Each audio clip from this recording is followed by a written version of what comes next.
the age of 19 in 1962, she was But I have the files. I read this stuff at the National Archives, and I read these other things. I said to myself, how can that be possible? The brain, pistols and fondle slap of choice. I don't know when that was. It doesn't really matter. Internet, professional wrestlers, and not Jesse Ventura style. It doesn't matter where the information comes from as long as it's real. It's hard to get real information because seriously, they don't want you to just read two sources whenever I try to prove out. It's not. If you expect your government to tell you the truth, you're going to sadly disappoint another one of these things. Dear Lord, what a dirty old man, huh? Really? Can't be serious. Is this really how you want things to be? Come on. More hooker, eruptions? Eruptions, whatever. Like Dave Powers kind of... Really? Allegedly broadcast live from Kima Region 2, 3, within the borders of the formerly united and currently occupied states of America. We bring you the Ochelli Effect. I damn sure know I'm an original. We have all these situations. I'd love to know why it takes 50 years, for... That's that. For a 19-year-old girl to eventually get up to gumption to put these things out.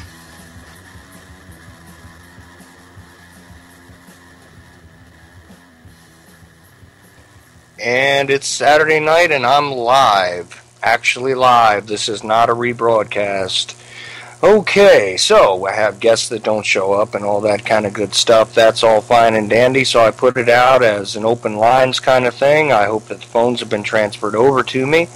I'm not sure, but if not, and you happen to be on my Skype contact list, you are also welcome to join in. I want to thank everybody for listening, everybody who has dropped in on me via iTunes Radio. Yes, you're more than welcome to join in. You can either drop me that Skype contact or dial 718-717-8296. I think those will be working for me.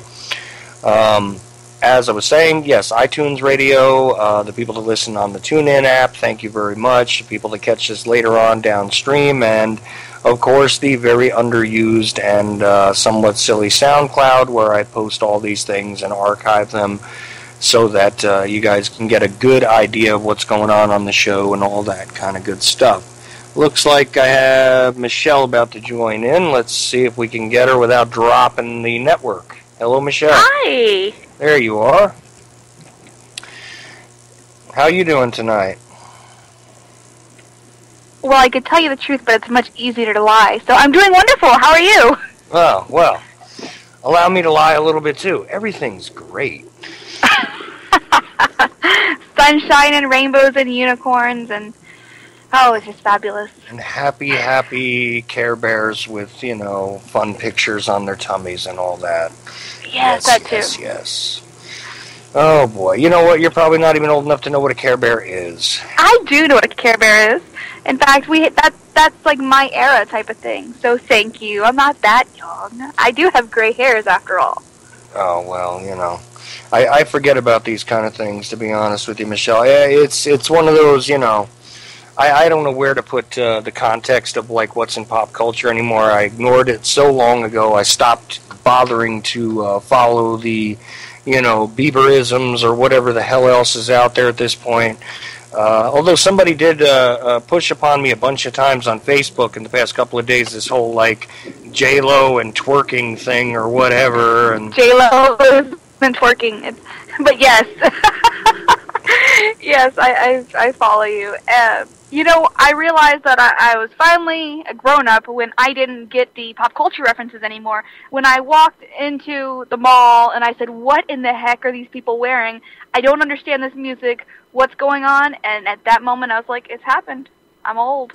Yeah, I found myself, and sometimes I wonder if it really is that the culture has become so entirely devoid of anything intellectually valuable at all that I'm just seeing it that way, or if I've just become the old man who's saying, you kids and your music. Let me tell you, you kids and your interweb thing and all that. No, it really is that bad.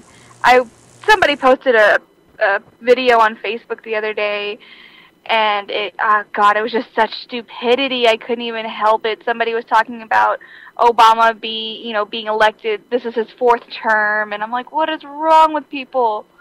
It was pretty terrible. 4th term. Yes, this girl was just so stupid, and I was like, God, please let her be faking it. It's sad. I talked to my little sister. I have a baby sister who's 17, and she's just kind of out there, and I've had to update her even on who our presidents have been in my lifetime. And well, we've got Obama, and that's all she really remembers. And I'm like, oh God, oh my goodness. Well, at least she doesn't have to confuse herself, with people that might have actually been attempting to do something positive at some point. She can start. When was that? That's 50 years? Yeah, something like that. Although I gotta say, and I take flack for this sometimes, I think that Carter meant well. It's just he didn't fully understand the game. And they made sure he wasn't going to have more than one term. That's for sure. Because but besides that, yeah, we got to go back just about 50 years because, again, the Kennedy thing, of course. But and here's another thing I take flack for. I don't think Nixon fully understood the game either. Because, of course, CIA people, again, they couldn't put a bullet in his head like they did to Kennedy only a few years before. So they had to get rid of him another way. I'm going to have to do a show on Watergate, actually, but it won't be today because I'm totally not ready for it. But, yeah, and I'll tell you something else. The way that the things are coming together with the show lately is kind of strange. I'm definitely going to change directions. I've got a couple of ideas, and I guess I'm going to run them down with everybody tonight, and I'm hoping some other people call in because, it's been bothering me that I haven't really gotten to do all of what I want to do. I mean, I was doing the interview shows for a while, and I liked those. Those are really informative, and those are really good. And I am listening to your feedback, people, by the way, not just the hate mail, although I do enjoy the hate mail. Maria Heller, who was replayed while I was off here for a little bit, yeah, I've already contacted her, and she'll be more than happy to come back, so you guys will be hearing her again. However, I really would like the people that do have all these hate messages that want to send me hate messages to please get your line of reasoning in order a little bit. Have you really been receiving hate mail? Yeah. But here's the problem I have is that in the same paragraph you can't refer to me as A, Jew, B, a Luciferian, and C, a Babylonian, all at the same time complaining that... How is that possible? Well, because I'm anti-Christian, according to this one person who totally fixated on the fact that I said something about, the narrative in the Bible and the way it's constructed and how exactly historically accurate it is.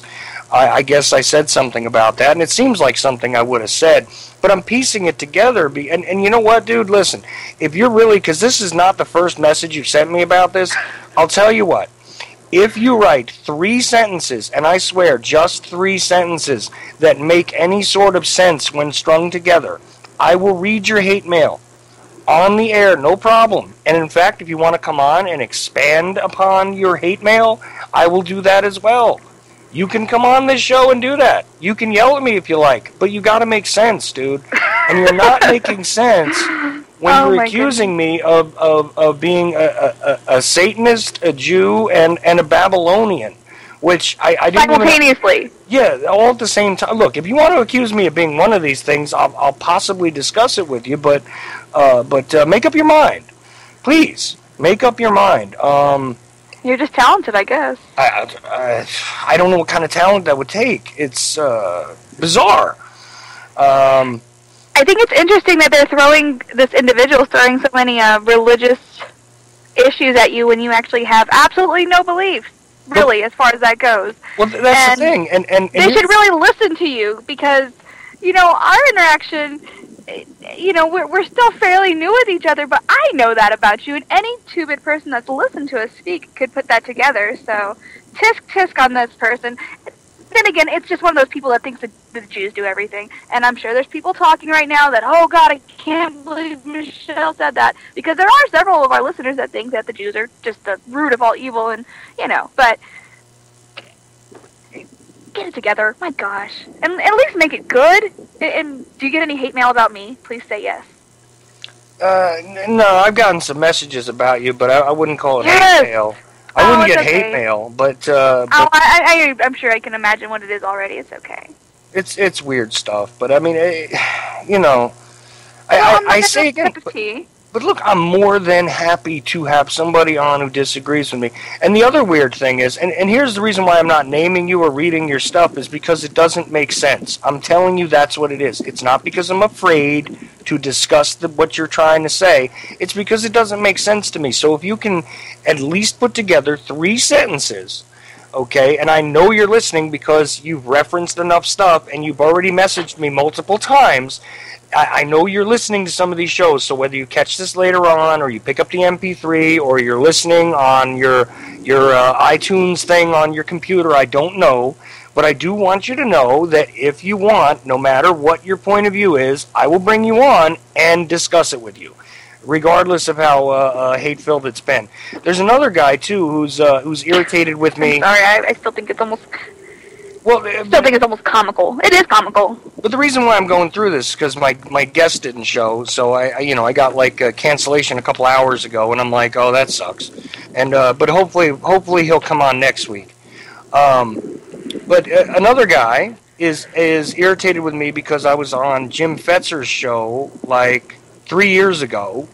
I did because he has a show. I don't even want to promote it, because Fetzer is one of these guys that I just don't agree with, and so on and so forth. And that started because of an email argument with him. And he basically said, well, why don't you come on my show and discuss this? And I was like, you know me, sure, I'll show up. You give me a forum, I will definitely speak. So I did 2 hours on his show, and there wasn't much to it. It wasn't a big fireworks kind of thing or anything. But the guy was like, well, gee, I thought you were one of these, lunatic fringe people because you were on Fetzer's show and he only has people on there that are way far out.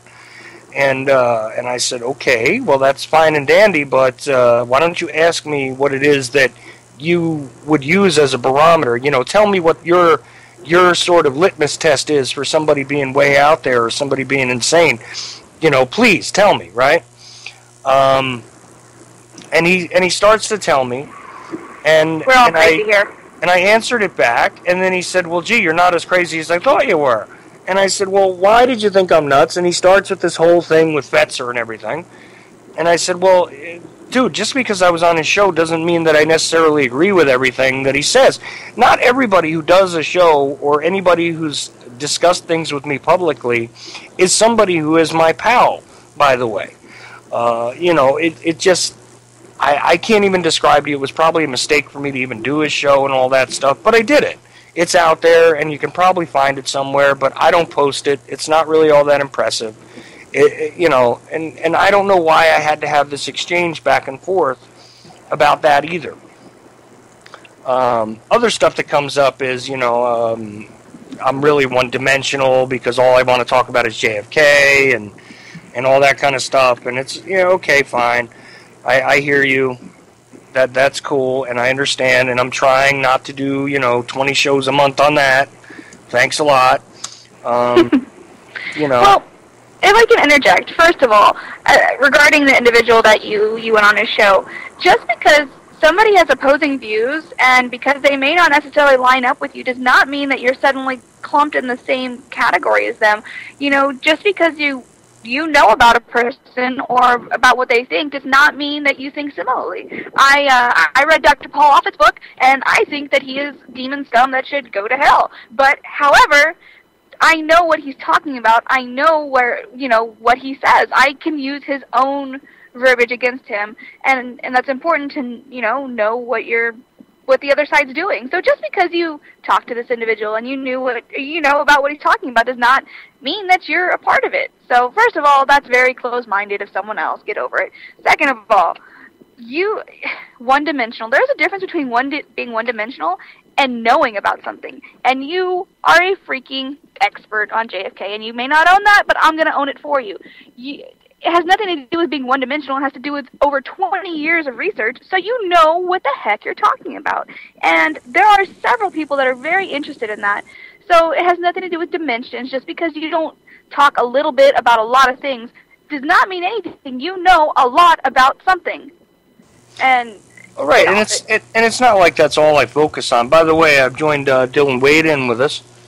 How you doing, Dylan? Good, you? All right.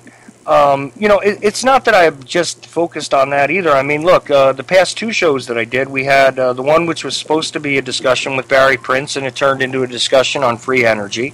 And then, because that show turned out so well, I brought Dr. Woods on, for a whole show by himself, and I thought that was really great. That's Larry Woods, by the way, before anybody starts to think I'm talking Judy Woods, because, no, I would not bring Judy Woods on here. I'm sorry. Thanks for clarifying that, because I was confused, too.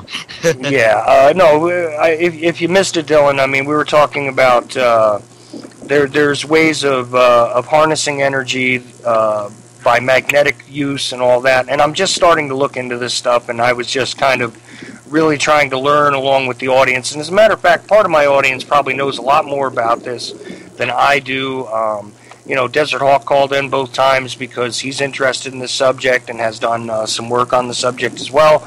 And I thought that was really great. And I'm really into having people on that have something legitimate to say, regardless of my level of knowledge on it. In fact, I look at my show as a learning experience for myself every time I go on.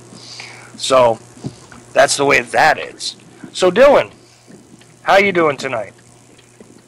Pretty good, actually. It's been a boring day, though. Well, man, I wish I was you. I'll tell you. I'd like to have boring days back again, sir. So what's on your mind tonight?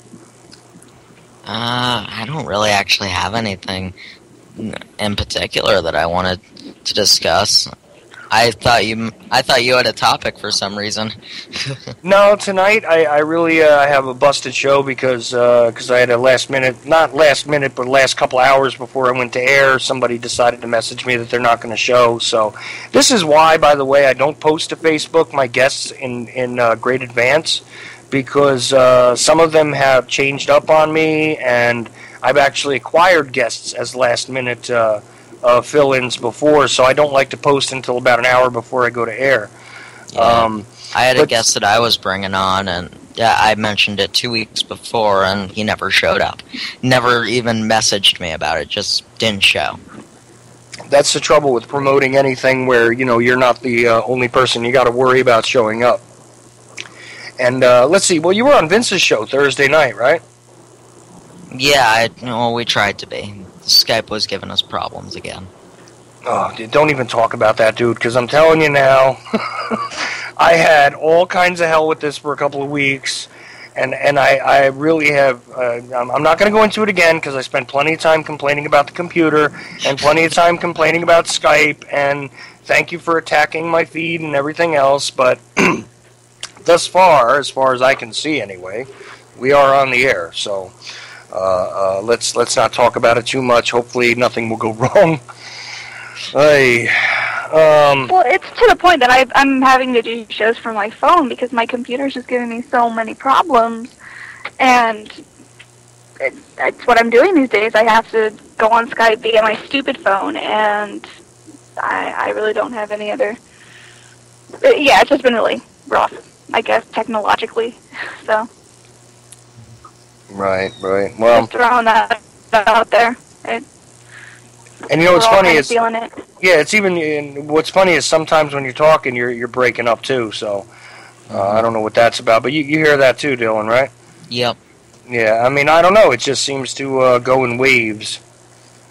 So, also, I have been working on the OchelliEffect.com. It is not quite ready yet, but I'm trying to get it ready. Difficult thing to do. Kim's put in some work on it, but obviously she's been a little bit unable to really focus on that lately. But hopefully that'll be up and running shortly.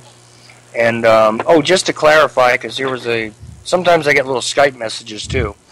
To clarify, yeah, SoundCloud. You can go to the SoundCloud.com actually, and sign up for free, and there's all kinds of broadcasters and musicians and things up there that you can search through and socialize with. There's a social aspect to it.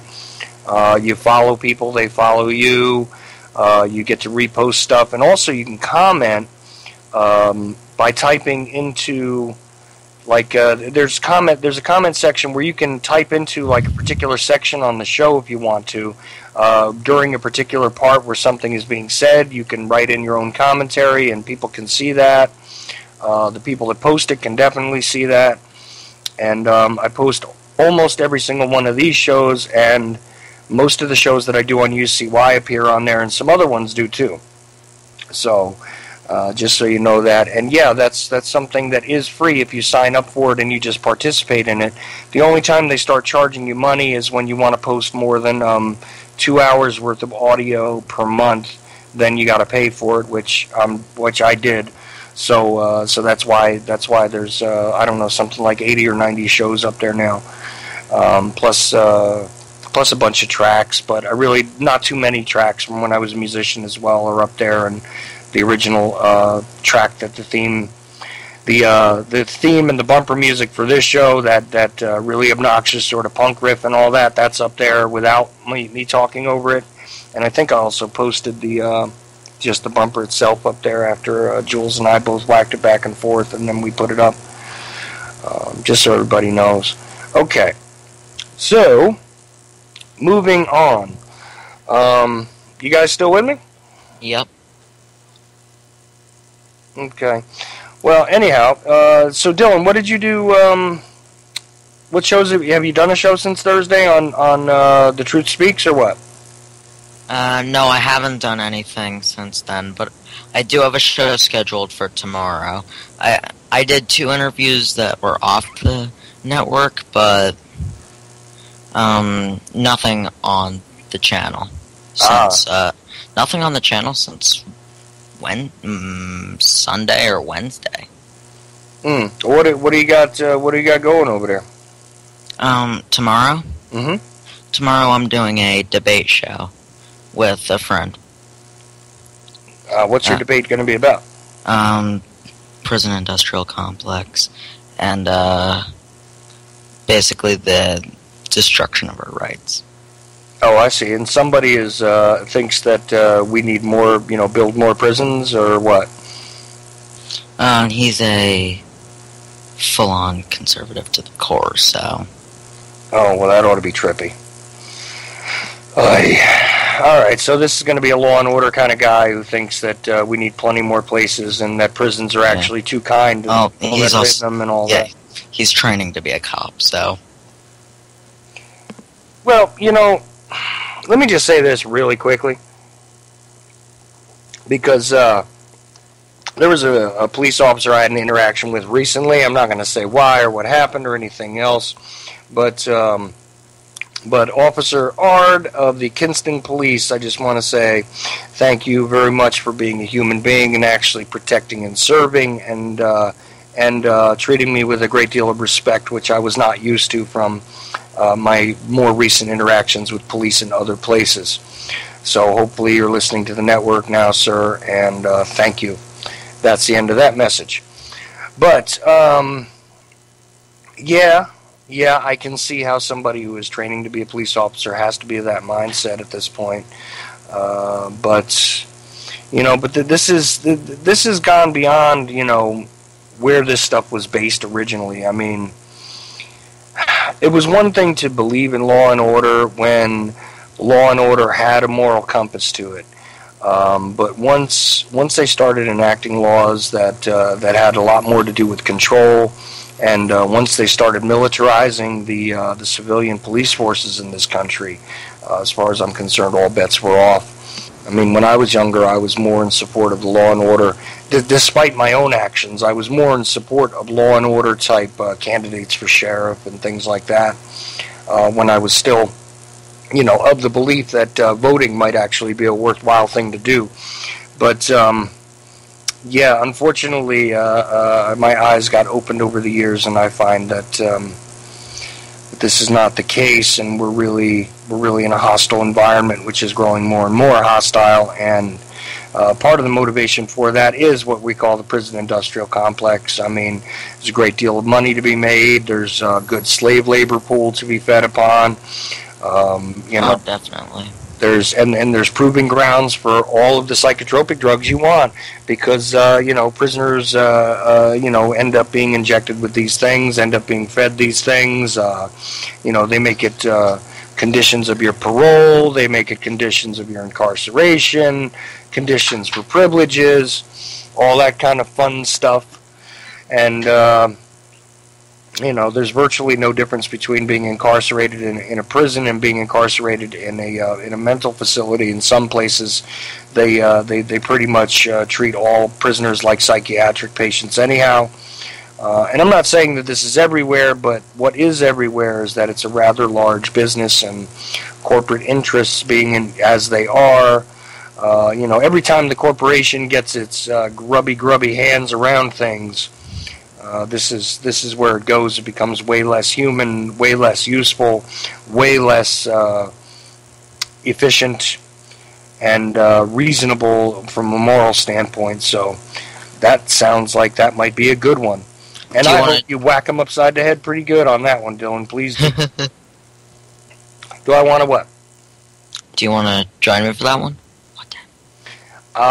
I can try. It's Sunday, right? Yeah, it's Sunday. Well, you let me know what time you guys decide to do it, and I will... 3:30 Eastern. 3:30 Eastern? I will give it a shot, Dylan. I can't promise you, but in the middle of the afternoon on a Sunday, there is a chance that I could show up. I may need some backup. I actually went on his show to debate him last night. Okay, was it about the same topic? No, it was about, it started out as executive overreach, but by the second half of the hour, we were on the fact that he thinks we won in Iraq. Oh, that we've had a winning... in other words, mission accomplished in Iraq so far? Yes. Wow. So we spent the last half hour of his show debating that. My only question is, how many boxes of the GMO Cheerios do you have to eat as a child to believe that? I really don't know. Did you try to do that math or what? No, I didn't try, but I brought up all the different points about us backing Hussein and it being about oil, and he hated that. Oh, so you did bring up the fact that, Hussein was basically a customer of ours when we were trying to involve ourselves in the Iran-Iraq conflict and all that, right? And we got into that, too. He thinks that we should blow up Iran. Oh, yeah, of course. And we, and our support of the Sunni or Shiite, depending on which year we're talking about, factions over there, and let us never forget that there is also that other sect which I always forget about. Wait. A lot of them are in Saudi Arabia, and I always forget the name of it. But there's like another it's like super Muslim sect that we were also supporting, or should I say our agencies were supporting one way or another. But, look, all of that gets trumped if you have a large enough opium crop, so, it really doesn't matter very much. After the show had ended, I remembered that opium thing, and I was really mad at myself. Well, look, all you got to do is look at the... following trends is a great thing to do, and I've said this many times, and I know everybody who listens to me a lot is going to be bored with this, but every time you see one of the illicit drug trends in this country on the streets, you can directly trace why it has changed from one thing to another based on the access we have in other parts of the world regarding, say, cocaine, or regarding the opium crops, et cetera, et cetera. Because, look, in the post-Vietnam era, and during Vietnam, there was a serious influx of heroin in this country. There was a whole lot more heroin addicts. It was epidemic status and all that kind of good stuff. Well, we conveniently had the Golden Triangle access at that point. So, hello, we had it, right? After the Vietnam conflict ended, pretty much, when we didn't have the Golden Triangle to draw upon easily and our military transports weren't already there, of course we involve ourselves in South America pretty deeply, and the next thing you know, voila, we have the crack epidemic, we have the cocaine influx. Why? Because, well, South and Central America are way more conducive to growing cocoa plants. So, follow the logic, people. Very simple. Yeah. And why has heroin made a comeback? Well, especially since 9/11. Well, give you a couple of guesses. The first, I'll give you 3 guesses. The first 2 don't count. It's real simple. Greater access to the opium crops in Afghanistan and other parts of the world. I mean, there were plenty of poppy fields in Turkey, in case people forgot about those. And look at the interplay with that particular regime over there, and you can sort of see how the traffic shifts. Oh, it was a fun show. I thought I won, but I don't know. Well, you know what you do is you set up like a voting kind of thing afterwards, because did you post it to YouTube? No, I'm still waiting. This show's on Blog Talk, so... Well, they can. I know they can give you an MP3 of it afterwards, and you might be able to just go ahead and download it yourself if you know exactly how to find it. I have trouble navigating Blog Talk myself. I usually go to find one thing, and I find 10 other things that look sort of like it, but are not quite it. So, I'll talk to him, see if he can send it to me, because that would be interesting. That show went well. I have a sore throat from that.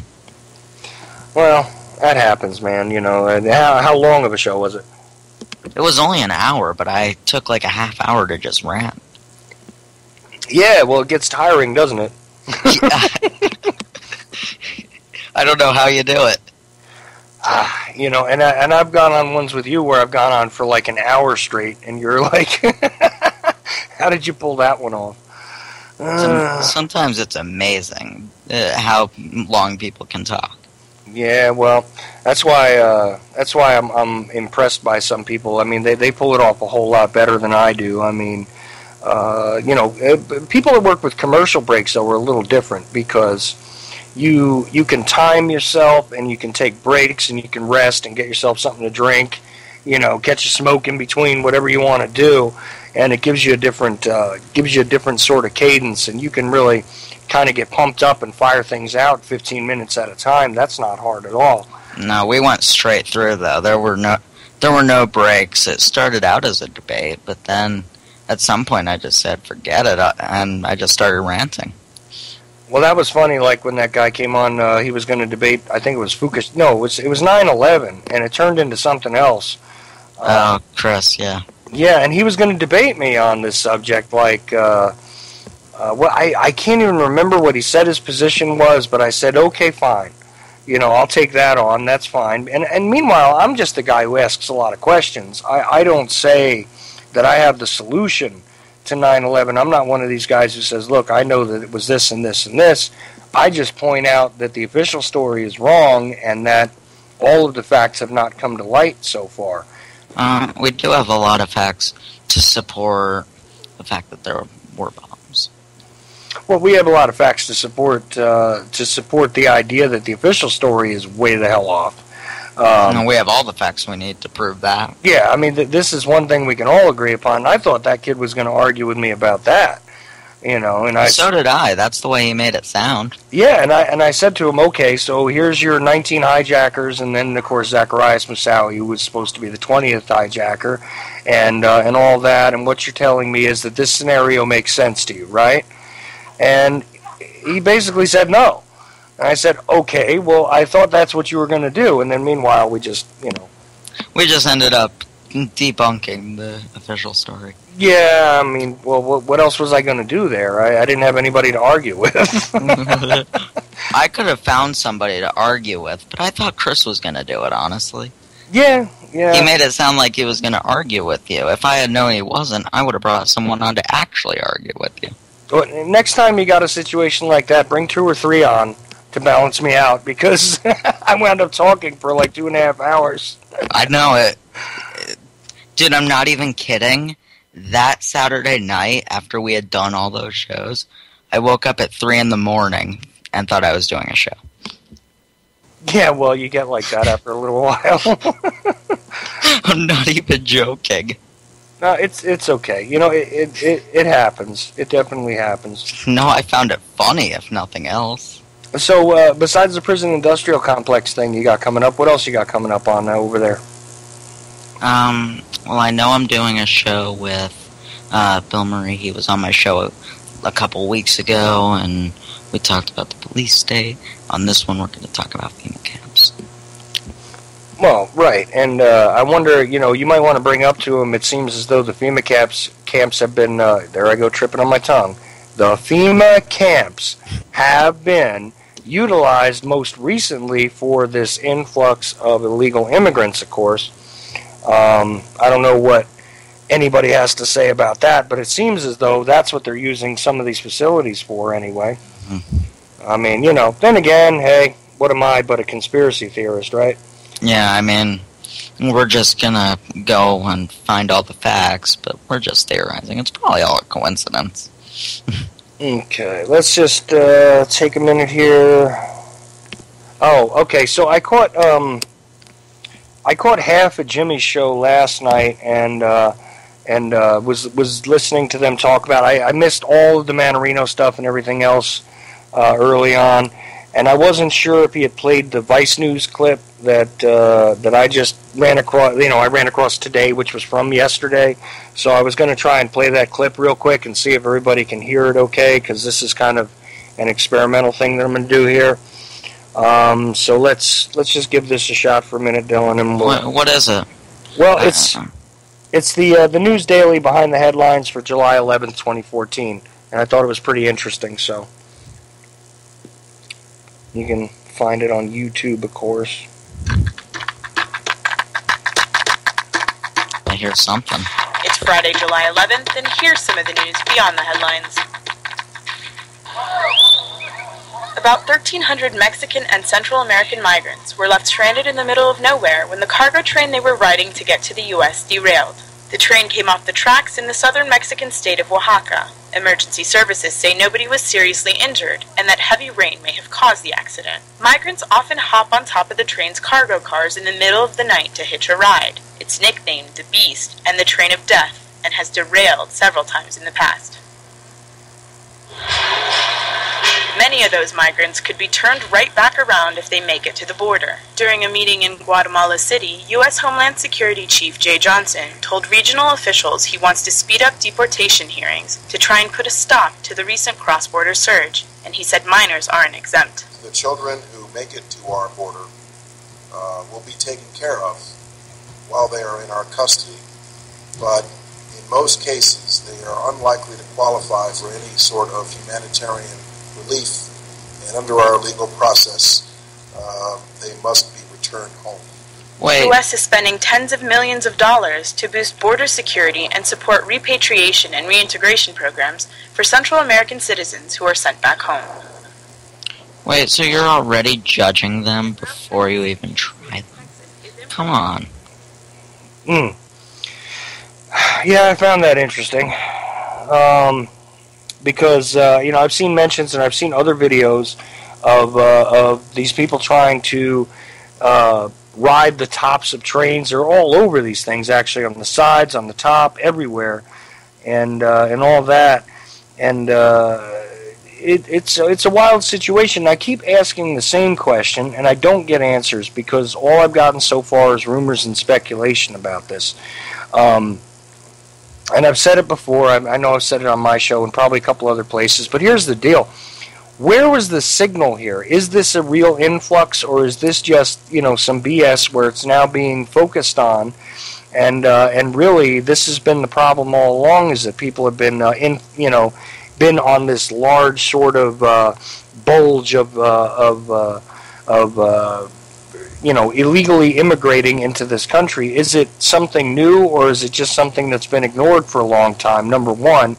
Number two, if it is something new, and these children are being dropped off, you know, pretty much like the media is representing, and there's this giant sort of influx of these kids and everything. Where did the inspiration for that come from? I mean, I've heard rumors that there were stories printed or advertisements actually printed in local newspapers to encourage people to come across the border.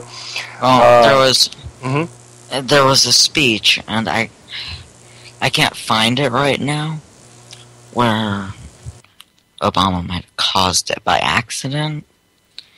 He might have said something that was misinterpreted, but that's all I know, that he said something that was probably taken out of context. Oh, Obama out of context. Okay. I'm giving him the benefit of the doubt. Yeah, you really are, because I'll tell you what, anything that he did to inspire something like that, I doubt would be by accident. Wow. I'm trying to give him the benefit of the doubt here. It's not working. Look, I gave up on that a while ago, man. Well, I'm only a year into it, so... I know, but either way... I haven't lost all my faith yet. So you weren't paying attention then when he was first running and, and they were talking about hope and change and... No, I saw all that. Having the kids chanting, yes we can, and all that kind of good stuff. I saw all that. It's kind of funny now. Well, I wish I had your sense of humor, man. I mean... I have a very morbid sense of humor. Yeah, you'd have to. You would have to. Because I'm so trying to reach for the proper words here. Yeah. But I cannot figure out what inspired this. I doubt that it was just some segment of a speech from Obama that did that. Because, the electronic media in those countries and the media in general in those countries is a little different than ours. It's not quite the overdriven madness that we have, where you have 82,000 channels, and unless you have a commercial that runs on every network, most people are not going to hear about everything and all that kind of stuff. There's a limitation in parts of Guatemala, especially where these people are coming from, and there's definitely a limitation in places like Honduras, and I'm trying to think of more places here. I'm avoiding Mexico, of course, because although everybody seems to start classifying them all as Mexicans, they're not all Mexicans. So you would have to have a international... Guatemala. Well, Guatemala's near it, but, you'd have to have an international effort here that goes across a lot of streams in order to just sort of have a media blitz that would have been effective enough to create such an overwhelming influx of people. Oh, no, I agree with that entirely, but I'm just saying that could be it.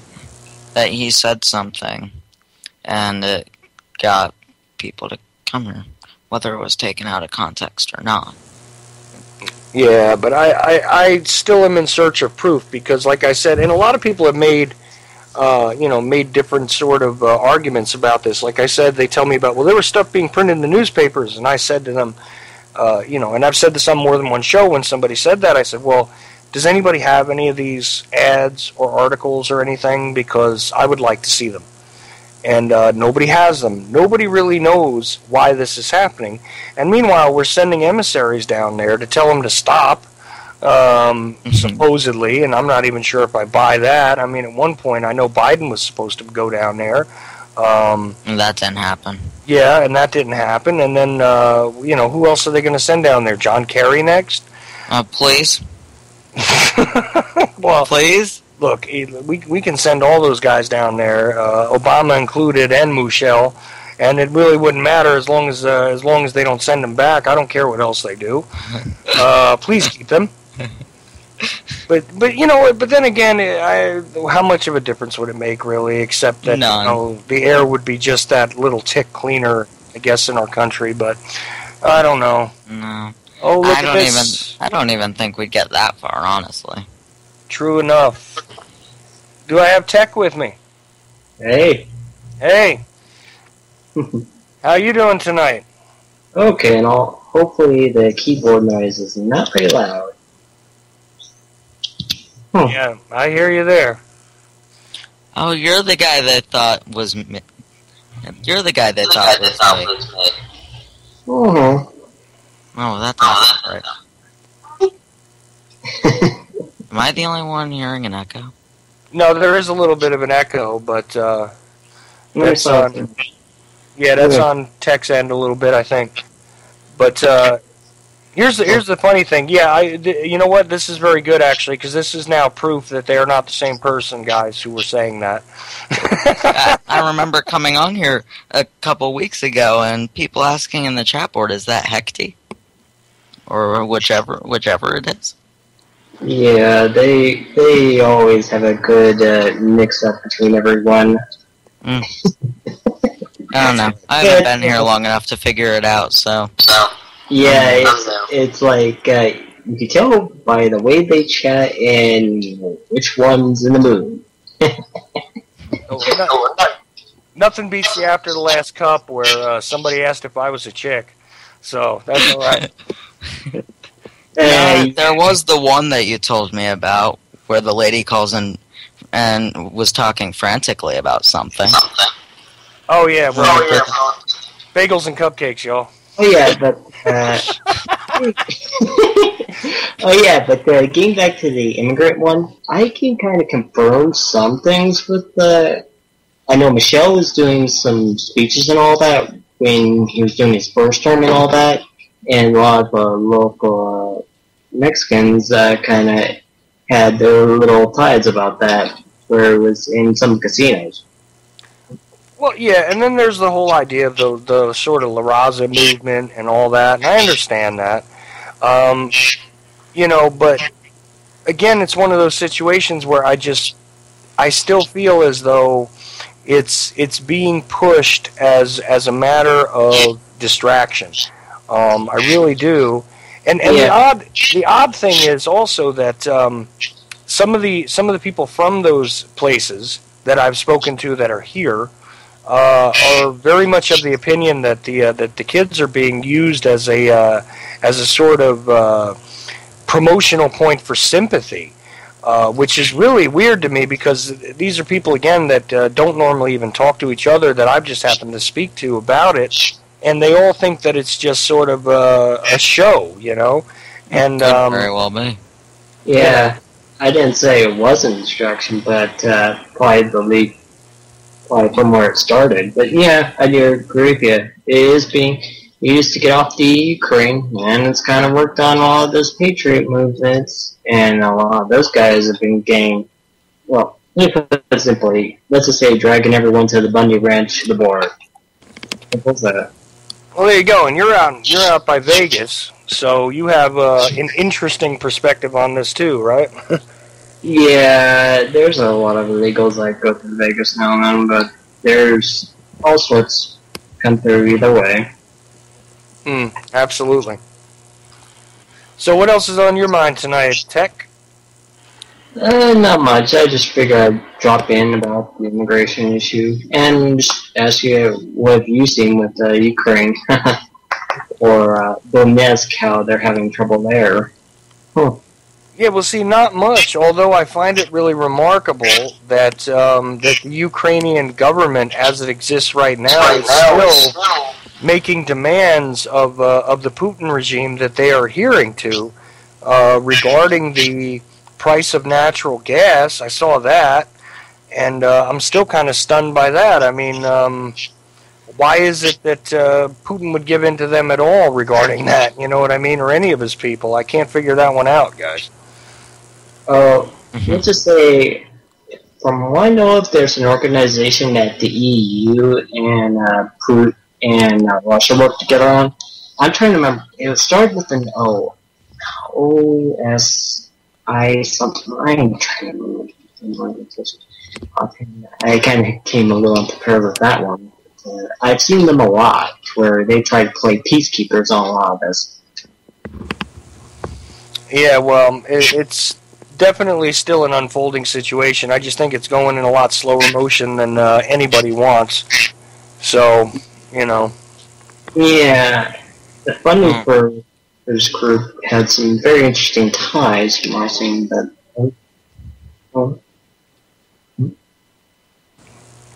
You're breaking up a bit there, Tech. I don't know what's going on, but Oh, sorry. having a little trouble hearing you there. Oh, I was just saying, people that had cash invested in this organization had some interesting ties leading back to Wall Street as usual. Yeah, it does seem as though Wall Street is the center of the universe when it comes to this stuff, huh? Of course. They have to be. They're the big guys. And they want all the money. And what's most profitable? Well, there's the usual technocrats that like to keep themselves over some things, and then there's those that, want the industrial war complex, and that's Wall Street.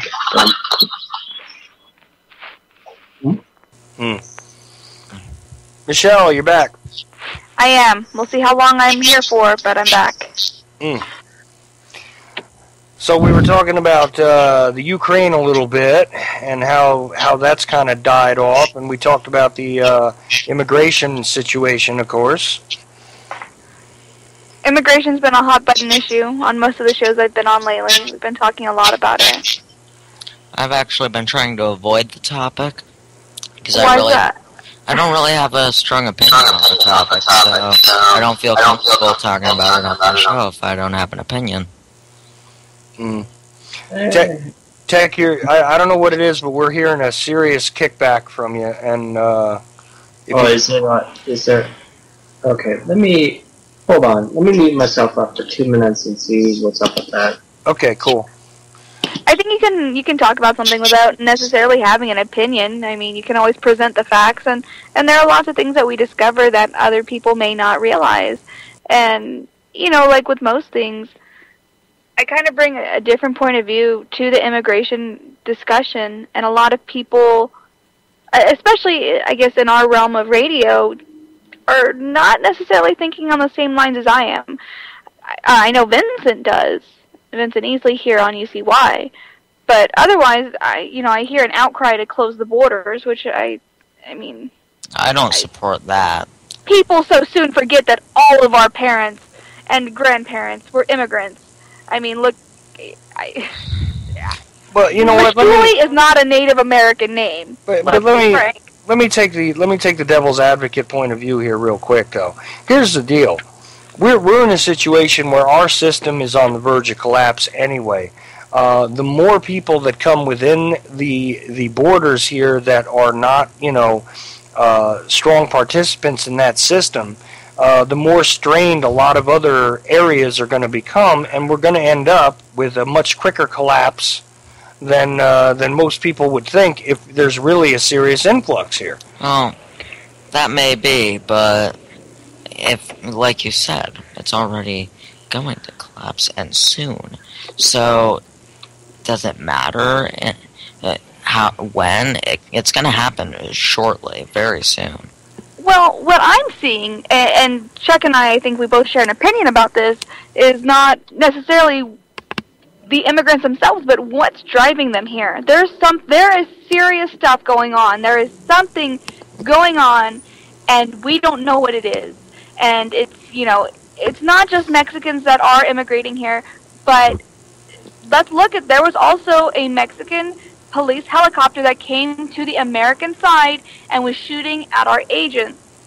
And this wasn't some rogue individual, this was their government shooting at us. There's stuff going down, and that's where I'm coming from. Right, and my contention is that the rest of the story is not being revealed. I mean, normally when you see something like this happening, and you see people crossing borders for the purposes of taking refuge elsewhere, there's usually a war or a serious civil disorder or something that's going on that causes this type of movement of people. Generally, if people are well fed and they don't have problems and they don't fear for their lives, they stay put. They don't just pick up and travel. So, especially and you know their what? children alone. Yep, and we mentioned Vince Easley, and here he comes. Vince, there you are, sir. Yeah, look, there's obviously a lot of sneaky stuff going on behind all this stuff.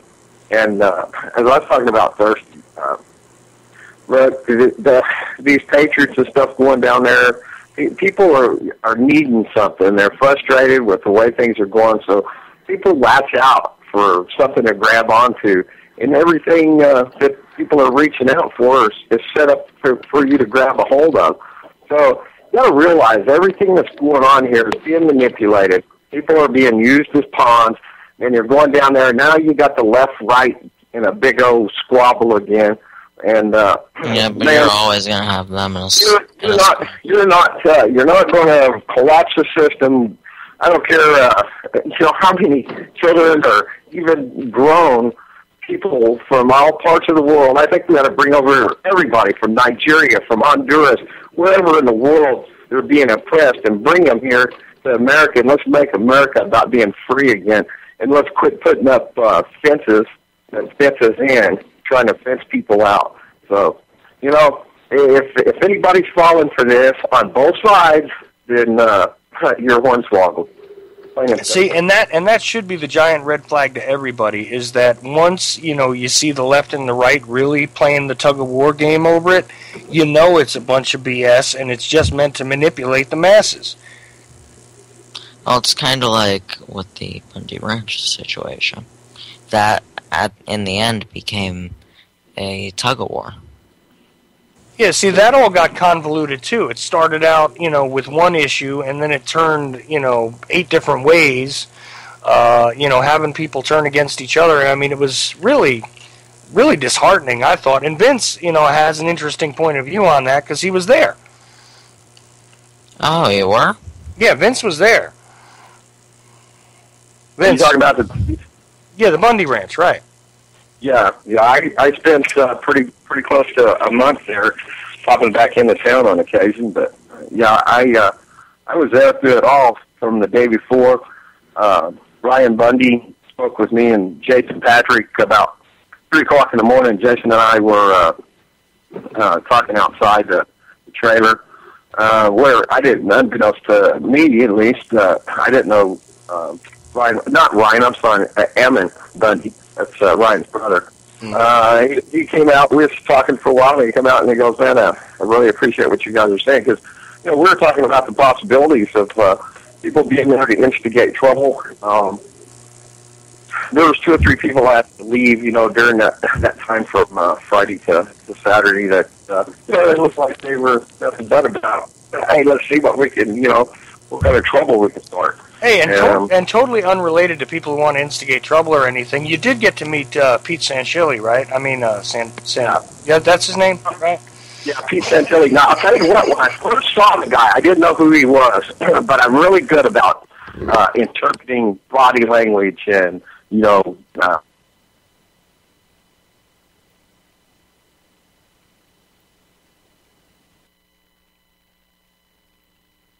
it's like, and as time goes on, he showed his colors. He's a prick. He's an ass. He's not a nice guy.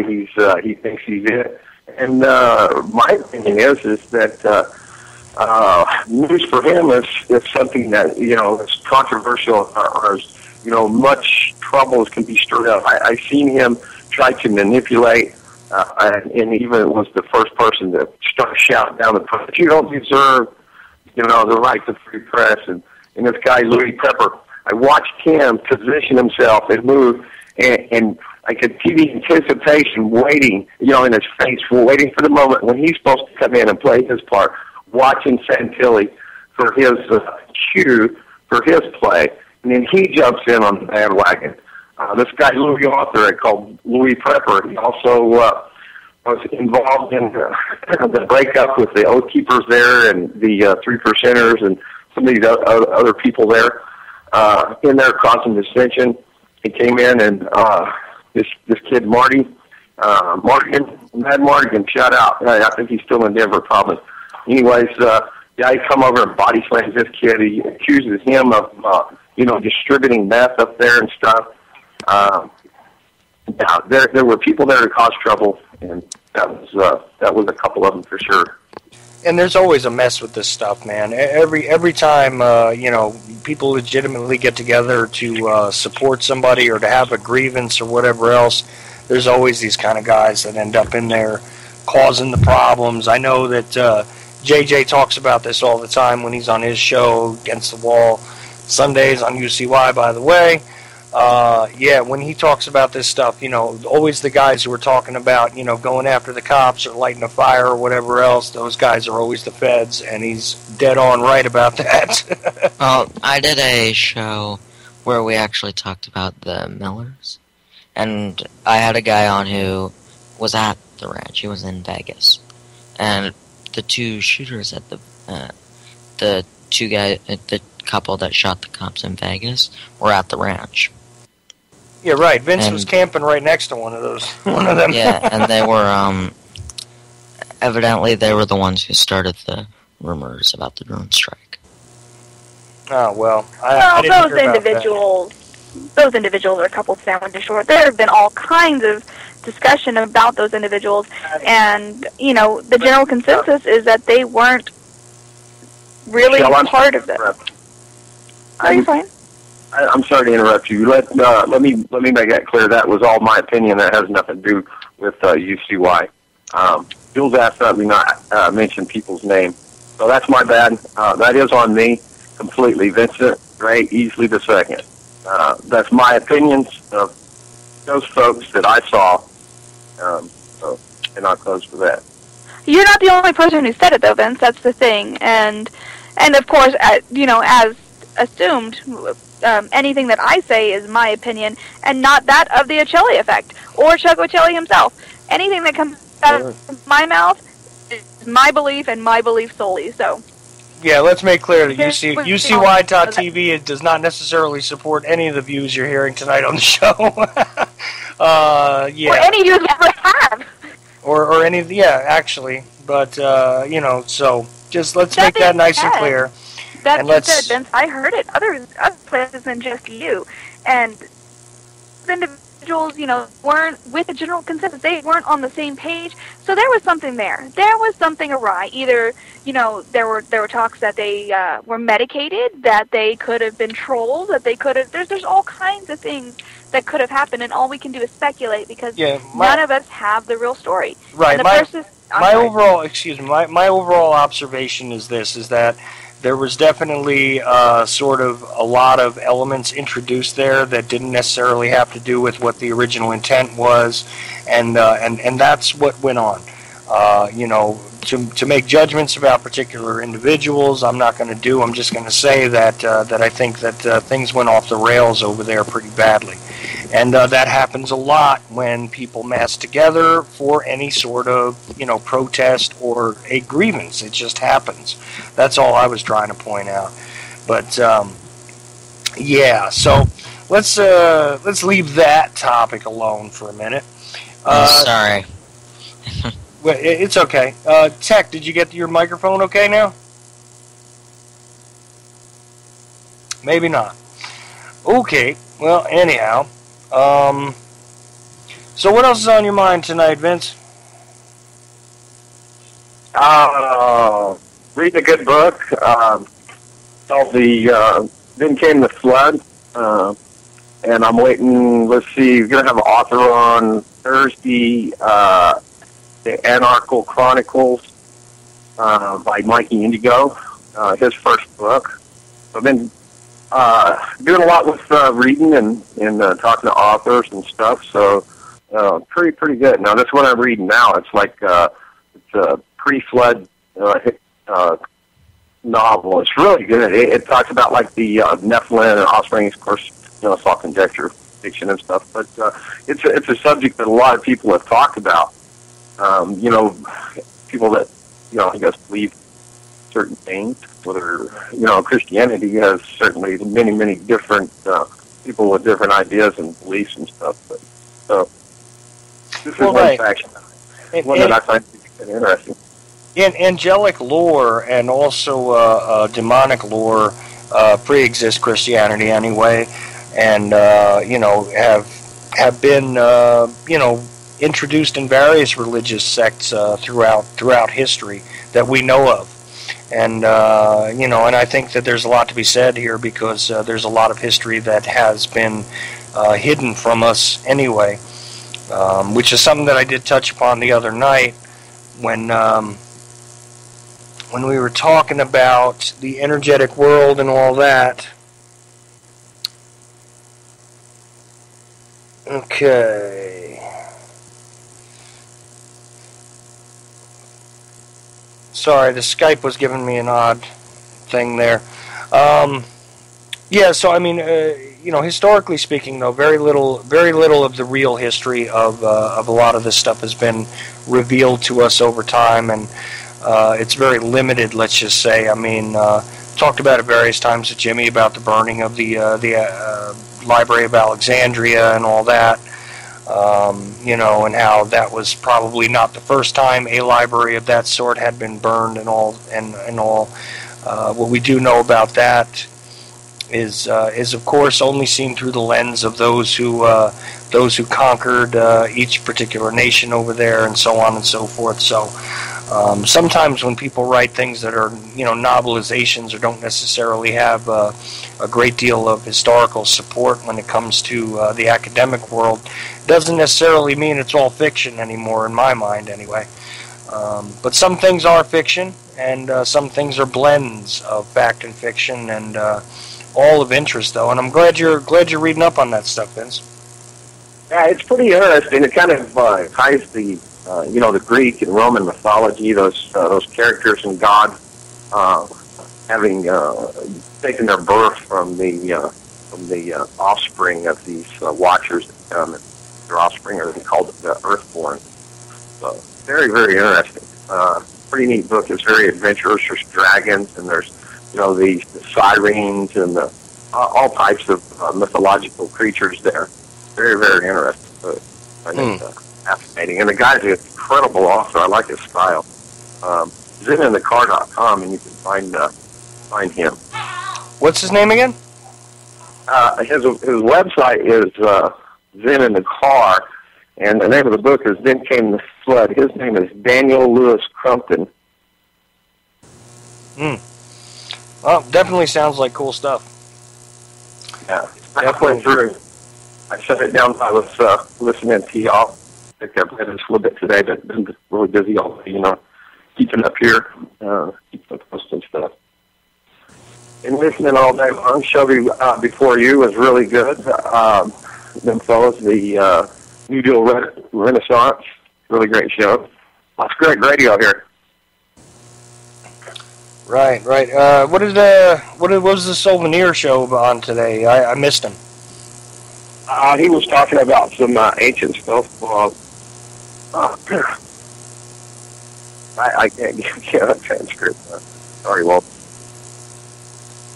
That's all right. It's always cool, and I definitely point anybody to check out the Souvenir event, which is on earlier in the day too. Walter's a really well thought out and intelligent guy, and always has something interesting to say. At least from the past, I don't know how many shows I've been listening to now, but I've been listening to him for a little bit, and checking him out, and I'm telling you, it's good stuff. Yeah, he was talking about Vishnu and all these other Indian gods and that sort of thing. And next week he's going to have a guy on, and they're going to talk about Egyptology, which will be a very interesting topic.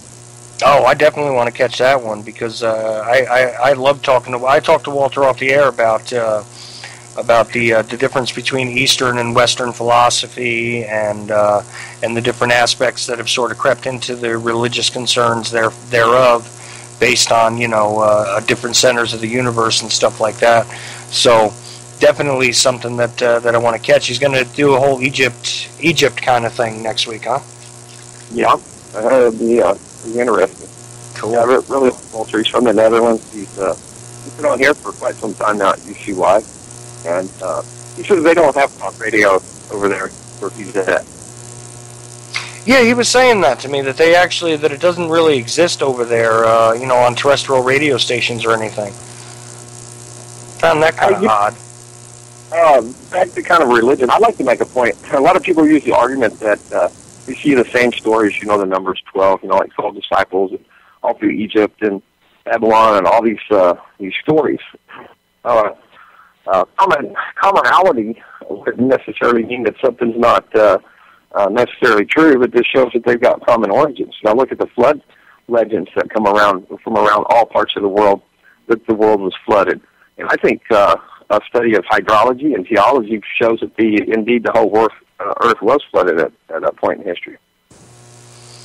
Oh yeah, that's been part of my contention about the entire biblical narrative, is that it's not necessarily exact as far as, you know, it happened during this year. It's not necessarily chronologically correct, but it's definitely a collection of things that have existed for a long time. The idea of the flood has been carried out through a bunch of different religious texts, not just the Old Testament, but, you know, previous to that there was different flood legends that were even localized in certain places where they said that, you know, only our particular area was flooded. And I mean, there's multiple. I mean, there's at least 10 I could think of, probably in Europe, where there was the idea that at one point or other the entire landmass was underwater. You know, and the concept of the changing of the ages, which is a mistranslation in a lot of texts. You know, how we're entering into a new age based on this time period or that time period. All of those things seem to have a common origin, but I think we've lost the linkage. You know, we don't know where the real, true origin of all these sorts of stories is at this point in time. You know, looking at the you know, the story of Gilgamesh and all that, you can see a lot of the Christian story arc in there as well. And this is just, you know, but commonality again doesn't neutralize it as a useful text, in my opinion. It just seems to be that it's been passed on and sort of retrofitted and sort of reloaded in a way, you know, the way Hollywood does now with movies, where the same story is being told just in a slightly different fashion. I mean, is that what you're getting at, Vince? Well, yes and no. Yes and no. Okay, well, what's the no? Well, I'll go with the yes part of it, because, you know, I can speak for myself. I just find that all my studies confirm there is a creator, and for me, I say that that's each individual's responsibility for themselves to seek out or not to a relationship with that creator and to find them in their own way. I have my beliefs, and I've come to them logically. I think that there's logically there's no other conclusion than there. I think each individual and the responsibility will be in the very end, the person lies on God himself. Well, it seems to me that it's a logical sort of, you know, it's a logical conclusion to come to that there has to have been intelligence in the creation of what we're looking at, because there's far too much order for it to have been coincidental. That's just my opinion, but that's the way I see it anyway.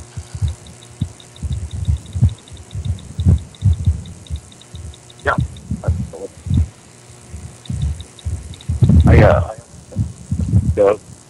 My brother with cancer development. He went through some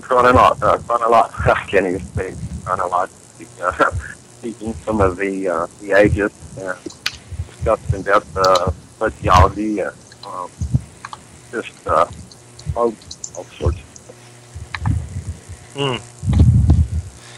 Okay, what we got going here? Hey, Tech, are you still with us?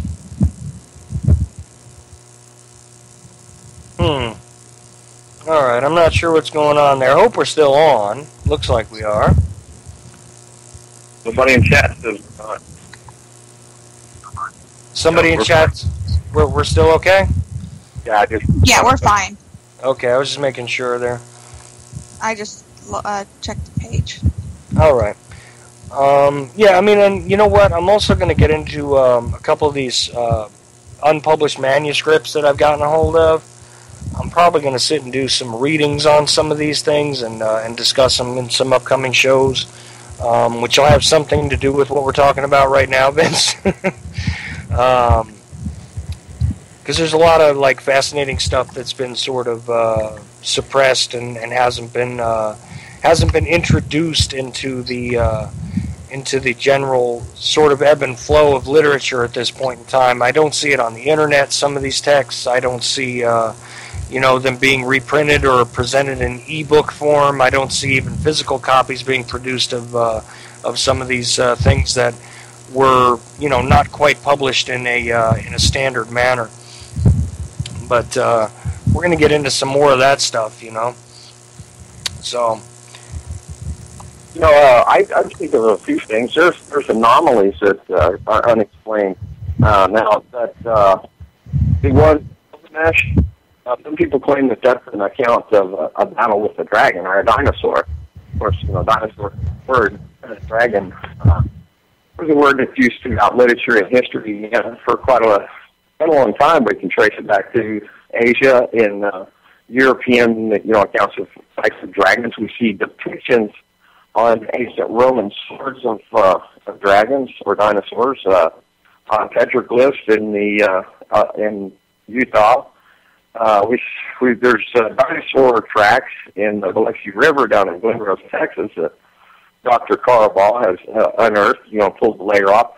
And those that have the tracks of a human biped intersecting them and even overlapping them. There's lots of evidence that dinosaurs and mankind existed. So if there's a separation of 65 million years, then either this timeline is wrong or the whole idea that mainstream science puts out is wrong. There's too many anomalies. There's a copper bell or a brass bell, I guess it was, that came out of a coal seam in Oklahoma.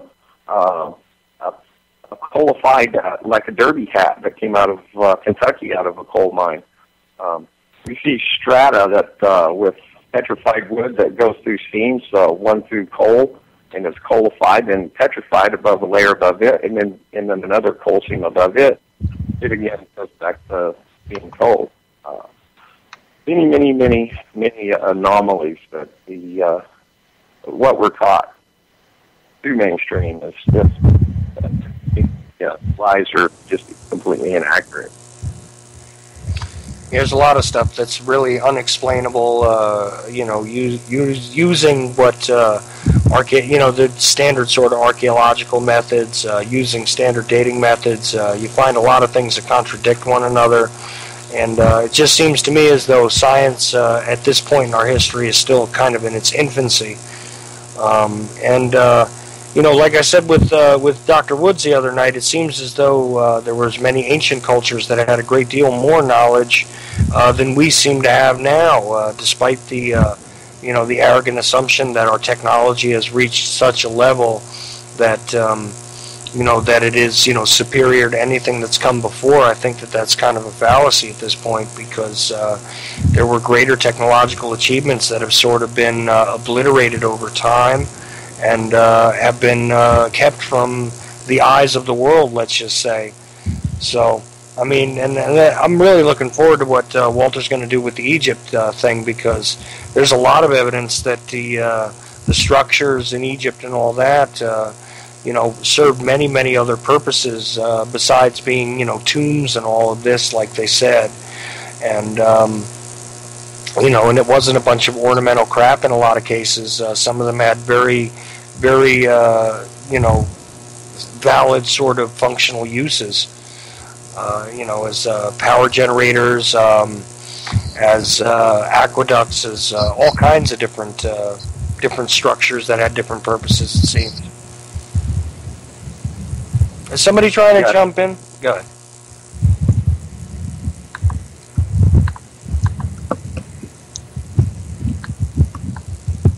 Okay, I thought somebody was trying to talk there for a minute, and then I just heard the tapping of the keyboard for a second. That's all I heard. So, but I mean, it's a valid point, and I think that even with standard archaeology, we've seen certain things that have come up regarding depictions of things that should not have existed during the time period that these things are being dated to. And there are creatures, there are machines, there are the apparent appearance of flying machines way before our history would allow us to believe that they existed, and so on and so forth, right? Yes, absolutely. Which brings to mind, a lot of people think, oh, well, these pyramids could have been constructed unless they had extraterrestrial help. And, of course, there's all types of movies and books and all that come out of that. Stargate for one. All fascinating entertainment, but none of us really have anything that's conclusive except for conjecture. There's no way that anybody could ever come to this about stuff we weren't there to observe. Yeah, well, simply because we don't understand it doesn't mean that it's that it couldn't possibly have served many, many other functions, right? Right. Down in Peru up there, those are fascinating pieces of rock that have been put together, and slip a piece of paper to the joint. So, does that mean that it took somebody from another planet to build that, or it just means that somebody had great patience and math skills and some type of way of moving those rocks? Maybe they were all up top and they slid down on them. And the pyramids, maybe they built ramps. Maybe they had dinosaurs to, get into play. They had. But, it's like the woolly mammoth. There's, I count into the 1700s of woolly mammoths still exist here. Well, like I said, what real history is, nobody can really know. But we do find in America's, great cities that were populated by perhaps millions of people that, just kind of disappeared. There is a book I read many years ago, and my brother just bought it on eBay, I guess it was, or whatever. But I had the same copy from my mom and gave it to him, so he's bought a $200 book for one he's already got. It's called The Asiatic Fathers of America. It's by Hendon M. Harris. He was the son of some missionaries over in the Orient, and this guy, he was over there in the early 1900s. He had the opportunity to, go through a lot of, writings over there, and he gives this account. It's called The Land of Hussein here, the Americas. That there were purposeful expeditions to come and explore and populate this country, and there were, 2500 BC and one about 500 AD was another. There were two of the great expeditions that they came over. They did surveys, got the Grand Canyon, and led to the Brea Tar Pits and other places. They talk about giants. There's many years ago, the Smithsonian was to great pains. They took any skeletal remains out of these mounds and so forth. These people, they were giants. Up their bones. Often, they don't want any kind of evidence for any type of history that differs from the narrative that we have. Lots and lots of history there that decides, what's thought mainstream. I think most people listening will agree that public education is not there for people to think, remember, educate. And they didn't have spaceships as far as I know. They're off. He's really wanting to get a spaceship together. So anybody who would like to start an Indigo fund, and let's get some funds going to build a spaceship. There you go, Hawk. Yeah. Get it. I'm having a little trouble hearing you, Vince. I got to be honest with you. I don't know what's what, but I'm just having some trouble there hearing you. I heard about the spaceship thing though, and look, I would be more than happy to try and get some funds together to build something new, to reveal the history, to try and get us off world. Sure, why not? Well, there you got it. You've got supporters now, so you start your Indigo campaign, and we'll spread the word for you. There we go. Uh-huh. There we go. Hey, well, I'm out of here. I'm going to post up here in about 20 minutes for after the last cup. So, not sure. I guess probably Jimmy, Boiler Room Radio, Mr. Jimmy Funk to be hosting, and I don't know who all he's got on with him. Yeah, 10 p.m. That'll be on. That's right. And definitely stay tuned for that. That's always fun. And thanks, Michelle, Dylan, Techie, John. Y'all have a good evening, and I'll be listening. All right. Take care, Vince. Bye, Vince. All right. Let's see. Are we still maintaining? Yes, we are. Tech, are you with us there anymore or what? I still see you on the screen, but I'm not hearing you anymore, bud. I don't know. All right. Well, hopefully he gets his mic straight and everything. And all right. Anyhow, so where were we before we got off on archaeology and all that stuff? I forget now. We were talking about immigration. Oh, no, that's right. We were talking about immigration, and then we were talking about Bundy Ranch, and it was all over the place. We're always all over the place, though. That's how we roll. Yeah. See, this is what happens when, the best laid plans go wrong, so. Well, you know what? Regardless, we always have an epic show. Every time. No matter what's going on, it's always epic, so. That's what I think, though. I might be a little biased. Yeah, well, that happens. I gotta tell you. Is this alright still? Man, this is driving me crazy. Every once in a while, I get a little box that pops up that tells me that I'm having a problem, and they're okay. Hopefully, there's Tech. Yes, sorry about that. I've been taking care of some background noise and also certain things with this mic.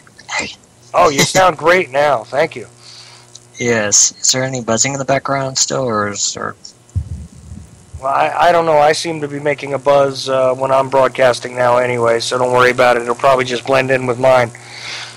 But I don't hear anything big. You sound good now. Okay, good. Excellent.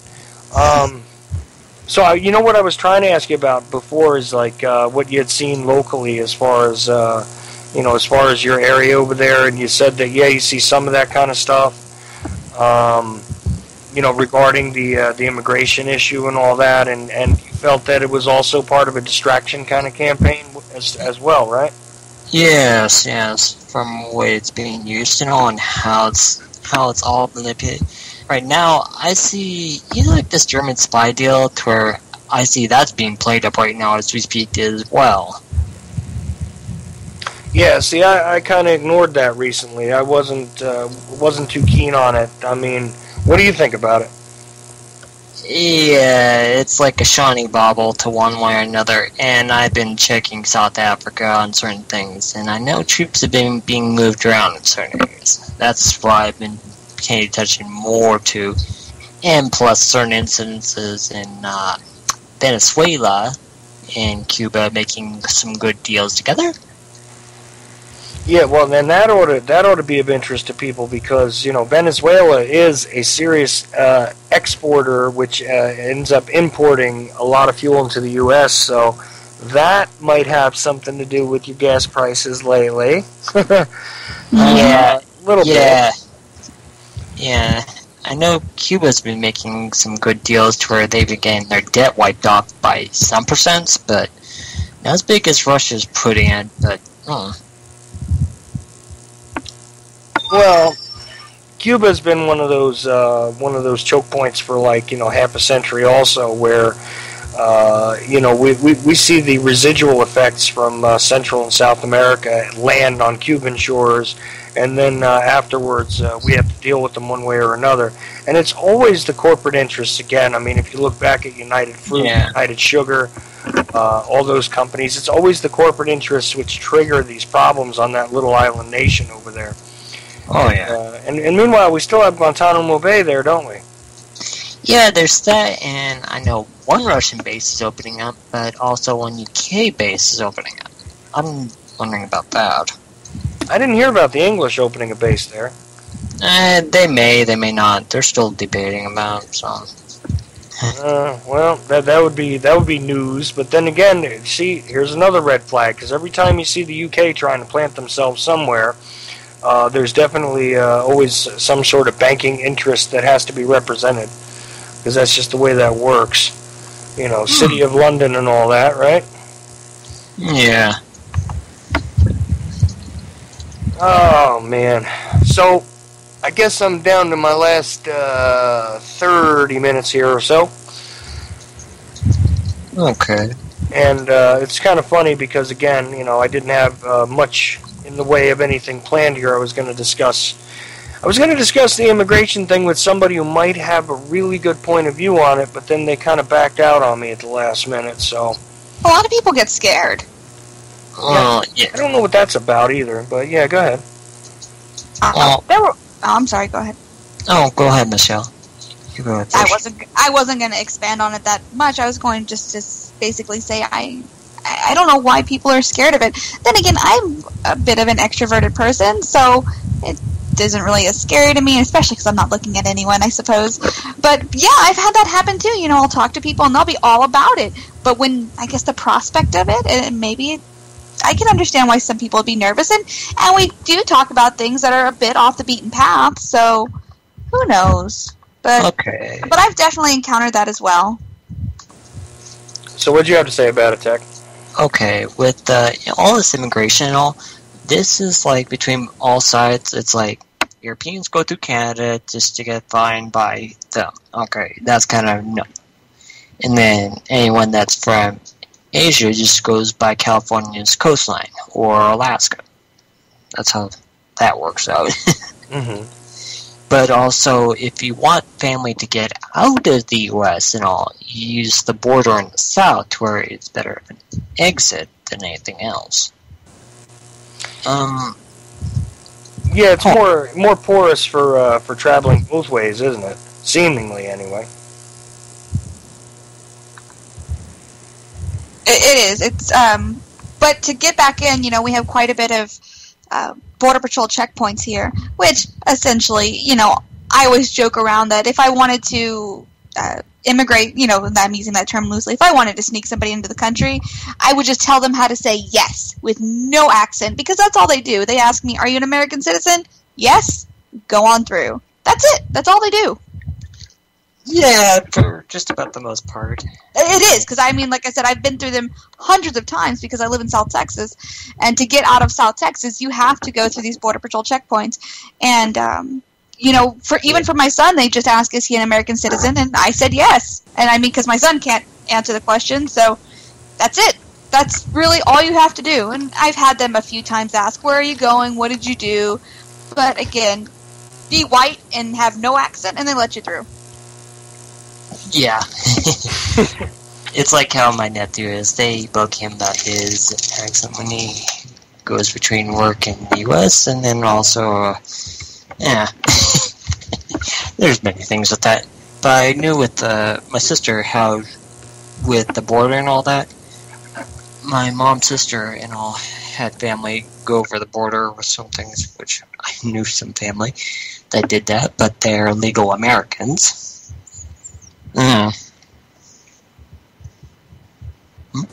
Right. Well, I don't know. It's just one of those issues that I think is just going to be batted around for a while. Yeah. And then I'm wondering what the next distraction is going to be, really. Because I think it's going to die away. I don't think it's going to be this massive influx of diseases and everything that a lot of other people are worried about. There may be some disease, but not much. We got people coming into this country every single day. They're not being screened. They're landing on planes, coming in boats and everywhere else, all different ways. So, the prospect of disease spreading is just, I'm hearing the reports about, these kids and a bunch of them having lice and scabies and all that kind of stuff, at this one particular facility. We've talked about this before. And, it's one thing to look at that, but a lot of the other things that are being carried over here, with the more dangerous viruses coming out of, say the Middle East or whatever, that MERS virus was pretty rough.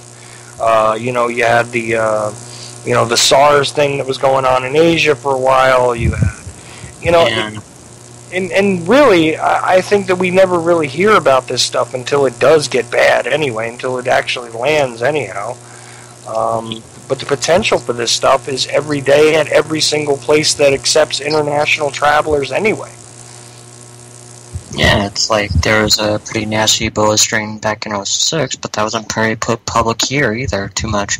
2 people got here and ended up fluking by, but yeah, to where they could be playing it up one way or the other, but it's like, it's there, but still, just bear in mind, just keep it in the ear. That's all you can do with that sort of deal anymore. Yeah. But it's like, but with the lice and all, go to a grade school in Vegas, you'll find probably about 40-50 kids with lice a day in one school.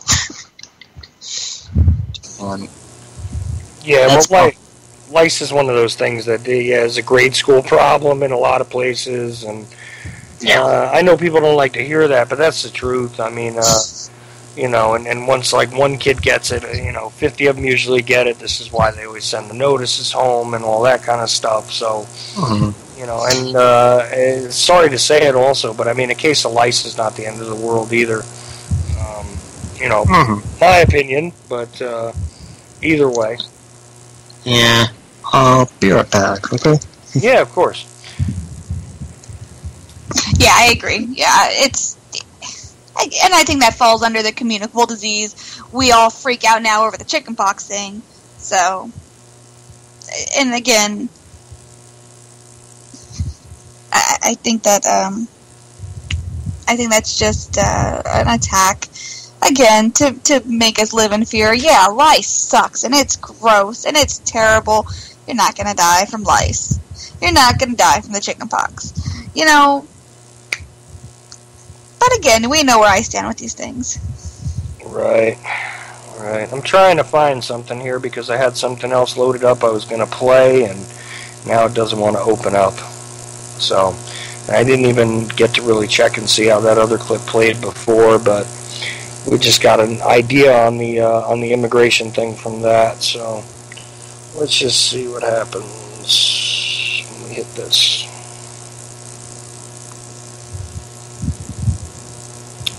Nothing. Great. Anyway, I was also talking about, at the beginning of the show, I was talking about the future plans and what I'm going to do with the show over the next couple of weeks. And it won't be like this where we just have no topic and no real direction. This is kind of rudderless, and I'm sorry about that, but that's just kind of the way it went tonight because I had planned on doing something else, and hopefully people will be on next week that we're supposed to be on this week, but we shall see. I'm going to start doing some of the unpublished manuscript stuff, probably exposing you guys to some literature that I can't find on the internet anywhere, but I have physical copies of. See what we can do about that, and then you'll get to hear how badly I read, and that'll be fun. And plus the possibility of other guests coming on. I already talked about I'm going to bring Maria back. I'm probably going to bring John Barber back also. He was another one that we replayed when I was off. Going to do a few different things. Tuesday night I'm going to leave as Liberty Beacon, though, because I just enjoy those shows a lot. So that's the way that's going to be. And that reminds me, did they get you more information on your show, Michelle? Well, actually, there is a new network that's being developed right now, and it will be, which I'm actually going to be a part of. I'm actually working with a few people in that, and that's very exciting to be a part of the Liberty Beacon team. But it should be first week of August about. Like I said, with the new network, it's very exciting. I don't want to throw the wrong number out there. I think it's like 13 or 14 different sites out there, and it's just a huge project. So. Right. Well, and we got like 40 hosts on this network, and believe me, it's a huge project for Jules to keep it running. So that's one of those things we got to point out also. It's not easy to do this kind of stuff, not for us as individual hosts necessarily, but the people that are running these networks are having a fun time herding cats pretty much when it comes to trying to deal with people and running shows and stuff. So, Yeah, it's like keeping the chorus together in some aspects. Yeah, like that too. But what I am going to start doing is I'm going to start doing a couple more, like Saturday is going to be reserved hopefully for just one-on-one interviews, And Tuesday, like I said, will be Liberty Beacon night. But Thursday, I haven't quite decided what I'm doing. Like I said, I wanted to focus on some of those, manuscripts that haven't really made the rounds. Some interesting literature, let's just say, from a couple of different disciplines. So this is where I'm going to go with this. And I'm also going to try and produce a couple of segments, hopefully, that I can just play. But the computer has not been cooperating with me. Hopefully I'll be able to upgrade shortly and be able to do a few things a little better and have better sound and all that coming up soon. Thankfully, the Skype is pretty much held up with a couple of low points tonight, so that works still. Yeah. And that's about where I'm going. And also what I'm going to do, because I think this is the best thing to do, Michelle, is I'm going to go back to doing a couple of shows by myself. And the only reason is that I think that once you really get rolling with your other stuff, it's going to be more interesting to be able to have you as a guest or me as a guest on your show if you want, and stuff like that.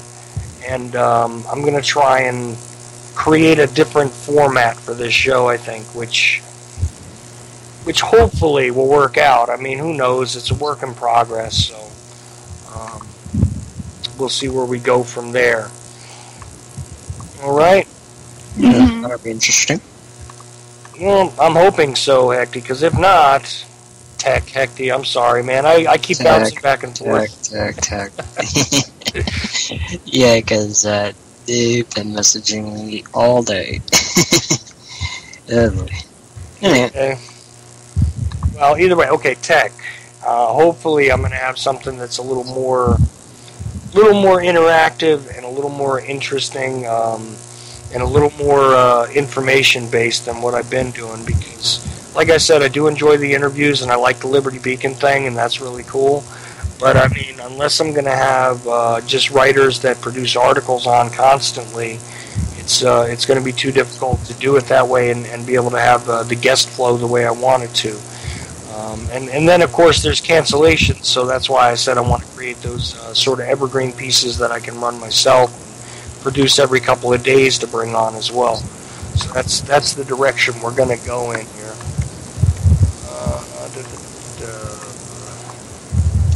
Move that aside. I hate it when things pop open that you don't want them to pop open, when you tried to play something before and it won't close now. Like that. Anyway, what else? You know what made the news today that I missed? Because I totally did not catch any news today, guys. What did I miss? From what I've been getting, Gaza's getting something interesting coming up pretty soon, and how that's ramping up. Oh, you know what? I lie a little bit here because I did catch one of those things that delivers videos to me. Shot me something about Wolf Blitzer and running for cover in Gaza, right? Was that today?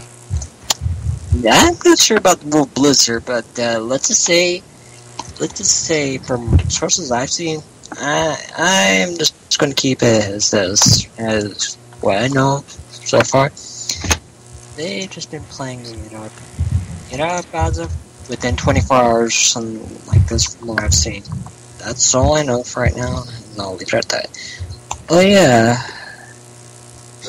Gaza Strip's an interesting area. I mean, for the most part, despite what they show you on the news, for the most part, it looks quite a bit like a shore resort area, except, of course, in the areas where it's being assaulted back and forth and all that good stuff. And, of course, you have the recent events with the Israeli kids disappearing and then the Palestinian kids getting attacked. And, again and again, this is more of the same, but I think, they try and evoke a greater amount of sympathy when it comes to showing, more youthful people being targeted.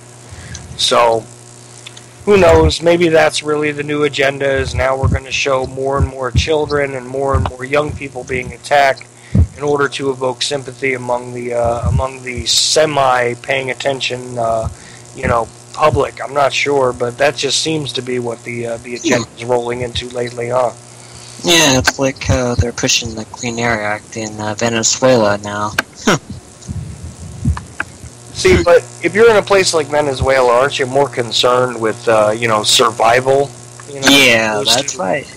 Yeah, things have settled down there a bit, but there's still certain areas that are very, Something else I stopped paying attention to entirely after I saw the riots in Sao Paulo was the World Cup as well. Paid no attention to that after that. Oh yeah, it's like, I have seen all sorts of shenanigans there. Oh god. Like the cop I mentioned, that's probably the worst I've seen so far. And then there's been, like how China with their little quote-unquote 9/11 version, knife stabbing and all that, something similar to that down there too. Then other things I've seen, it's just shenanigans to the core. Hey, did anybody ever see any of those RoboCop uniform officers end up engaging in the crowds down there or anything? I never caught any of those. It was more stadium for those, but it's more off cameras for those from my. No, but I could be wrong. I could be off, but that's. Did you see anything about that, Michelle?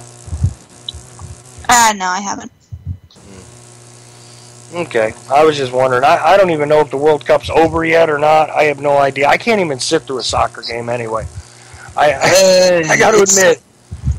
Go ahead. Okay, versus U.S. football, I can sit through it a lot better than most American sports. Sorry. But for what's going on, it's about done. But I think over this weekend, they'll probably be finishing within this week or next week. So, okay. And dear God, it's one of those things that, makes me very conscious of how long, 2 hours can possibly be trying to watch a soccer game, man. I could never get into it. I mean, yeah, I know. It's like me trying to watch a U.S. football match while putting up with someone listening to a baseball match at the same time. It's like, it's about the same thing. So.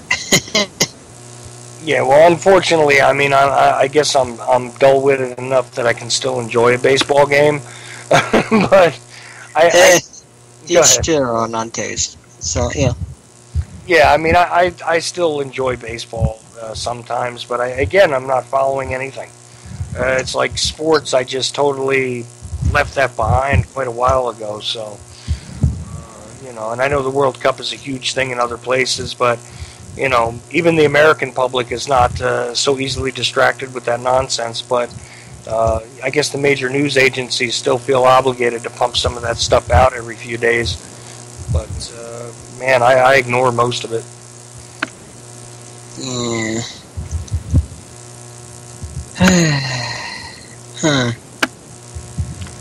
So, anybody want to throw anything out there right before we get about time to close up here?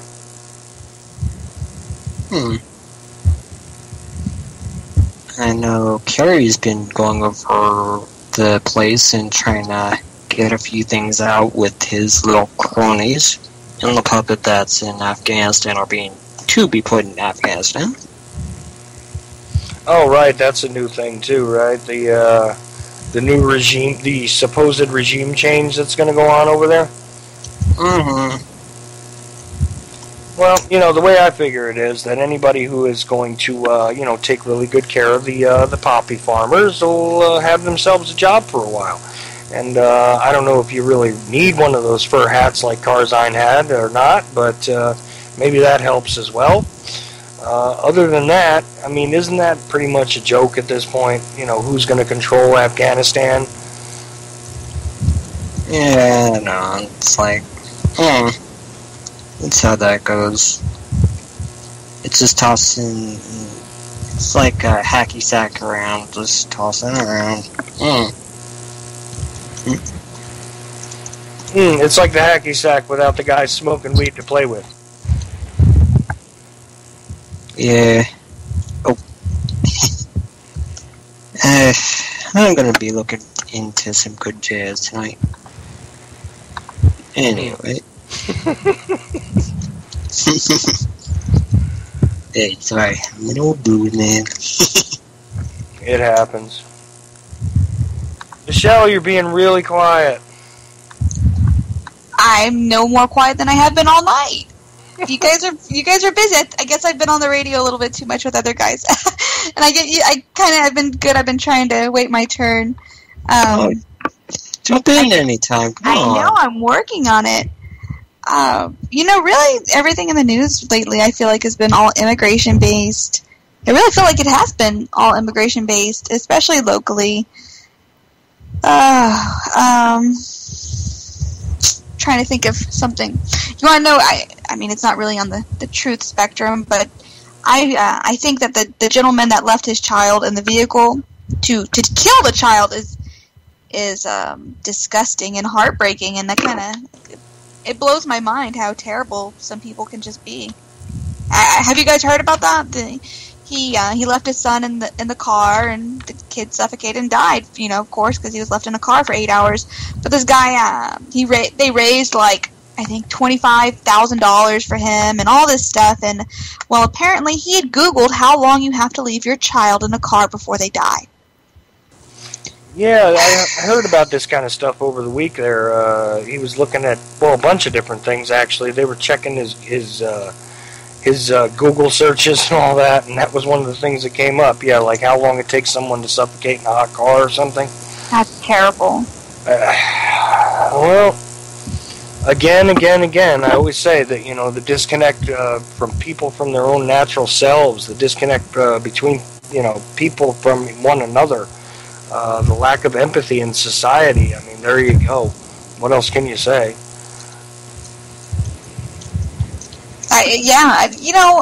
The thing is even if you don't want your child, just put them up for adoption. There's somebody that would want your child, but to kill them? What is wrong with people these days? It's like people when they feel desperate. It's like desperation comes in all flavors, but yet they never really truly realize what they have until they lose it. Yeah, but here's the weird point about that is in a lot of states they have what they call like safe harbor laws, where, I mean, you virtually have to do nothing but drop a kid off in order to hand them over to somebody else. And I know that that's a scary, thought, because, you're handing them over to somebody who's going to hand them over to a government agency. But if the alternative is to let a toddler sit in a car seat and suffocate in a car, come on already. I have no words for what's wrong with somebody who does that. I really don't, because it's just there are many options aside from that. Yeah, I agree with you. That's like a usual event that happens at least once or twice here every summer, but it's more heat in our case, from what I've seen here. Yeah, but I mean, but the accidental and intentional are two different things. A lot of people die whenever the heat rises. There's a bunch of people that die from, just being overheated and all that kind of stuff in a lot of parts of the country. And sometimes they are children, and that's an accident, and it happens. But when you're talking about a neglectful situation where this kid's father, and you look at this kid, and he's a kid anyway, who doesn't. I don't know. You know what? I don't want to make too many weird judgments about it because I only took a quick look at his picture, but just didn't seem very engaged in life itself. That was my impression. And unfortunately, again, maybe it's just me being the old man here, but it seems as though a lot of the younger generation are not very engaged in life itself. They're too concerned with what they can tap out on their phones or whatever. So, I don't know. Yeah. I'd say it's the mid-age that kind of seems to throw that around a lot more, but that's from what I've seen. Yeah, well, Michelle, that's a pretty good downer to bring up right toward the end here. Sorry. You know me, I'm a little ray of sunshine. I find that so horribly depressing that even happens.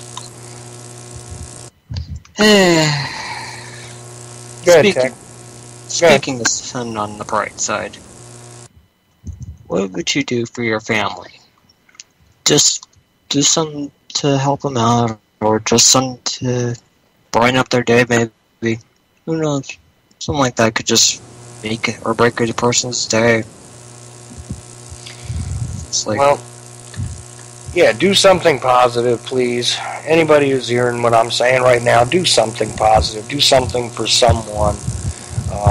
Take care of the people at home, obviously, but, the more you contribute to the positive gestures in the world, the more the world might look like a giant positive gesture. So, it's always good to do so, and it comes back around, too. It has its own reward. So, let's try and remember to do that as well. And God, I'm still stuck on this whole depressing angle here with this kid, man. But yeah, definitely do something positive, do something out of love, do something for the betterment of the people around you, do something for your own joy. Try and find some joy, because that is one of those very precious and limited things in life that if you don't make an effort to seize it, it will not just land in your lap. So, please go do that. Ugh. Anyway, anything else you guys want to bring up in the last couple of minutes? Michelle. Me. No, same old stuff with me. I'm trying to think of something wonderful and exciting for y'all. I'm fresh out. I know that you had Dr. Woods on the show on Tuesday, and I just want to, implore everyone to follow him on Facebook and to definitely get any information you can from him, because he's a very, very intelligent individual. Even if you just jump into one of his Skype calls, because he will have Skype calls where he's just discussing what's going on, and I like I said, jump in and listen to him, because he's very, very interesting and he's very intelligent, and to know our what's coming in our future is something that we need to jump on, and we need to have a little bit of hope too, because a lot of us we focus on the problems and exposing these problems, and that's important, but having someone bring out solutions too, it's refreshing and it's very encouraging. Right, and I especially enjoyed him because of the the very good logical way he was explaining certain things, about the concept of free energy, and about how things don't have to be in the order that they are in this world. We can definitely make positive changes just by engaging in that type of industry where you seek alternate solutions to the big corporate interest problem that we have as far as that goes. And I'm going to be very, very interested in keeping track of what he does in Indonesia, because that's going to be quite exciting to see people that have never had power before in their homes and all that. And it actually being provided by this very free and eco-friendly stuff, real serious eco-friendly stuff that's not going to damage the environment, that's actually going to go very harmoniously along with the planet. So that's of great interest to me as well. And look for that in the future. I definitely will have Larry Woods back on again. That would be interesting. Like using plants for energy. Yeah, well, he talked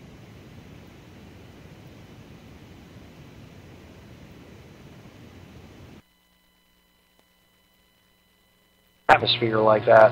I mean, we all know that lightning obviously could be something that could be harnessed, but to simply harness the environment without damaging it is an eye-opening idea to me, because I never heard of such a thing before, to be honest with you. So, well, it's like you can use pharma as a regular battery as well, to where it's a lot easier. Mm-hmm. And we're out of time. Thanks for listening. Okay. Everybody have a last next.